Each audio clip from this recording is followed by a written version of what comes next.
जय माँ एकादशी। आप सभी भक्तजनों का हमारे चैनल माँ एकादशी में स्वागत है, अभिनंदन है।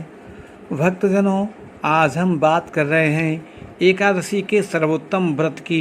किस प्रकार से एकादशी का उत्तम व्रत करना चाहिए, अर्चन करना चाहिए, पूजन करना चाहिए। एकादशी का व्रत सर्वोत्तम व्रत है। भगवान श्री कृष्ण जी ने स्वयं ही एकादशी के व्रत का महात्म विधिपूर्वक वर्णन किया है। एकादशी व्रतस्यापि पुण्य संख्या न विद्यते एतत् पुण्य प्रभावस्य श्रेयरपि दुर्लभे। एकादशी के व्रत की पुण्य की संख्या सीमा नहीं है, अतः असीमित पुण्य प्रदान करने वाला है और यह व्रत का पूर्ण देवताओं को भी दुर्लभ है। इसलिए एकादशी का उत्तम व्रत करना चाहिए। एकादशी समम नास्ति कृत्वा यज्ञ सहस्रकम। एकादशी के पुण्य के समान 1000 यज्ञ भी कम हैं। अर्थात 1000 यज्ञ करके भी एकादशी के बराबर फल नहीं होता है। एकादशी का व्रत सर्वोत्तम व्रत कहा गया है। अब फाल्गुन मास की पूर्णिमा के उपरांत चैत्र मास प्रारंभ हो गया। यह एकादशी तिथि 4 अप्रैल गुरुवार दोपहर 4:15 से प्रारंभ होती है और यह एकादशी तिथि 5 अप्रैल शुक्रवार दोपहर 1:28 तक रहेगी। अतः 5 अप्रैल शुक्रवार को ही इसका व्रत सर्वोत्तम रूप से किया जाना चाहिए। इस दिन भगवान विष्णु की विधि विधान से पूजन अर्चन करना चाहिए और भगवान का ध्यान करें। ध्यान करने के उपरांत भगवान का आवाहन करना चाहिए और सुंदर आसन अर्पित करें। भगवान को आसन पर विराजित करें। उसके बाद पाद्य करें, अर्घ्य करें तथा आचमन कराएं, स्नान कराएं, पंचामृत स्नान कराएं और भगवान विष्णु जी का महाअभिषेक स्नान करें इत्यादि पूजन हमारे दूसरे एपिसोड में एकादशी पूजन के नाम से उपलब्ध है। अब मैं यहाँ पर एकादशी के आगे का वृतांत, एकादशी की व्रत कथा को कहता हूँ कि पुराने समय में युधिष्ठिर बोले, भगवान फाल्गुन कृष्ण पक्ष की एकादशी, आमल की एकादशी की व्रत कथा मैं सुन चुका हूँ। चैत्र कृष्ण पक्ष की एकादशी का क्या नाम है? हे कृष्ण, उसकी क्या विधि है, क्या फल है? ये सब मुझसे कहिए। श्री कृष्णवाच सुन राजेंद्र वक्ष्यामि पाप मोचनी काव्रतम। हे राजेंद्र, मैं पाप मोचनी एकादशी का व्रत कहूँगा, उसे सुनो। यही चक्रवर्ती मंधाता के प्रश्न करने पर लोमस ऋषि ने उनसे कहा था। मंधाता बोले, हे भगवान, मैं लोगों के हित के लिए सुनना चाहता हूँ।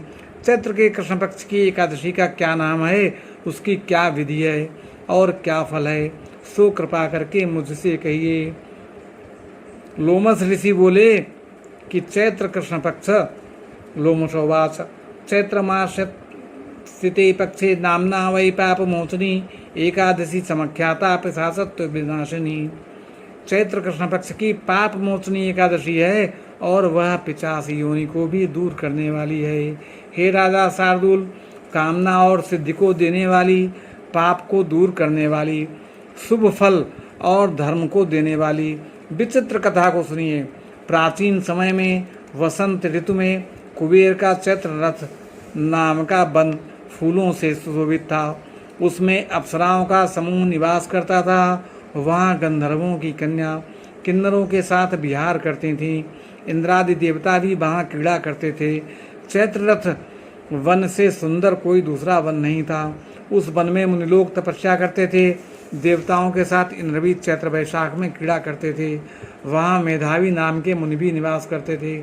वहाँ अप्सराओं ने मुनि को मोहित करने का प्रयत्न किया और मंजुघोषा नाम की अप्सरा प्रयत्न सोचने लगी। उसके भय से आश्रम में एक कोष की दूरी पर खड़ी हो गई और सितार को बजाकर मीठे स्वर से गाने लगी। पुष्प चंदन से युक्त गाती हुई उस अप्सरा को देखकर कामदेव देवी शिवजी के भक्त उन मुनीश्वर को जीतने की इच्छा की।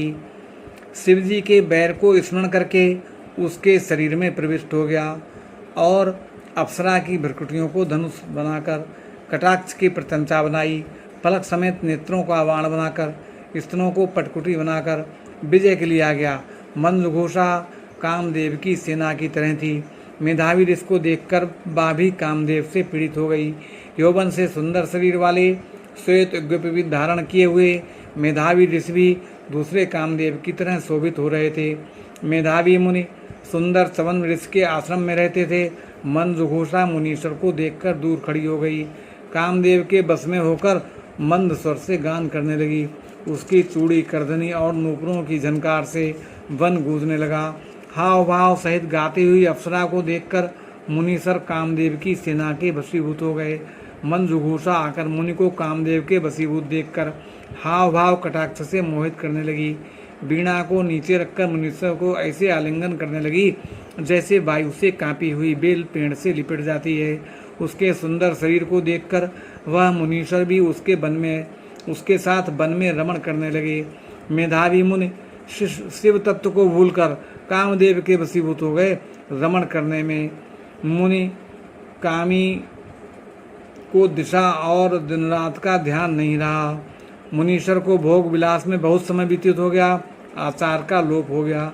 तब मंदघोषा ने सर्वलोक जाने का विचार किया। हे स्वामिन,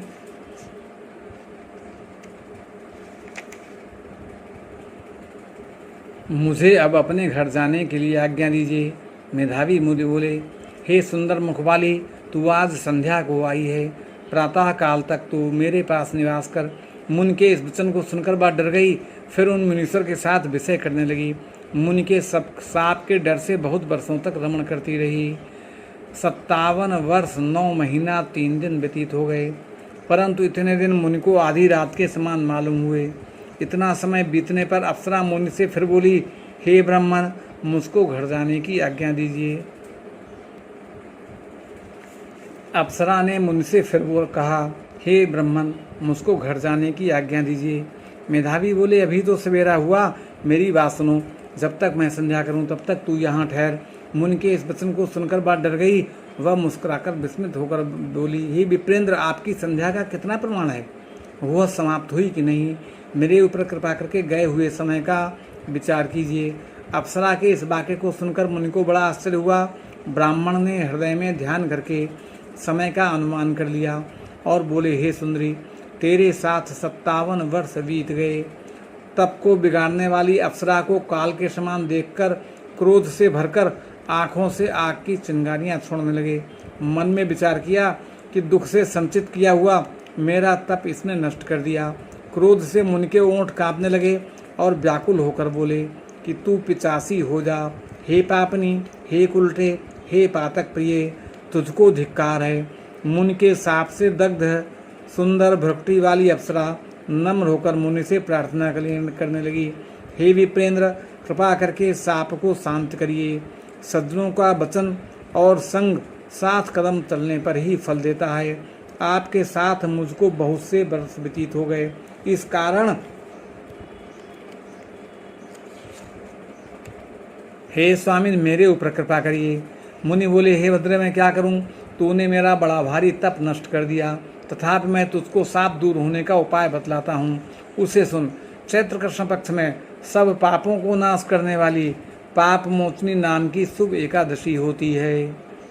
हे शुभ्र, उसका व्रत करने से 50 योनि छूट जाती है। ये कहकर मेधावी पिता के आश्रम में चले गए। मेधावी को आया हुआ देखकर चवन ऋषि बोले, हे पुत्र, तूने ये क्या किया? सब तपस्या को नष्ट कर दिया। मेधावी बोले कि मैंने अप्सरा के साथ रमण किया, ये बड़ा भारी पाप है। अब प्रायश्चित बताइए जिससे पाप दूर हो जाए। चवन ऋषि बोले, चैत्र के कृष्ण पक्ष में पाप मोचनी एकादशी होती है। हे पुत्र, उसका व्रत करने से पापों का समूह नष्ट हो जाता है। पिता के इस वचन को सुनकर मुनि ने उत्तम व्रत को किया। मुनि का पाप दूर हो गया और धर्मात्मा हो गए। वह मंदघोषा भी इस व्रत को करके पाप मोचनी के व्रत के प्रभाव से 50 योनि से छूट गई। दिव्य रूप धारण करके वह सुंदर अप्सरा स्वर्ग को चली गई।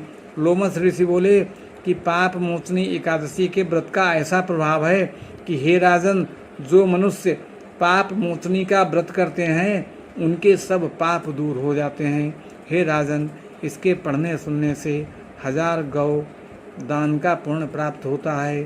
ब्रह्म हत्या, गर्भ हत्या, गुरु स्त्रीगमन आदि सभी पाप इस व्रत के करने से दूर हो जाते हैं। इस व्रत के करने से बहुत पुण्य प्राप्त होता है।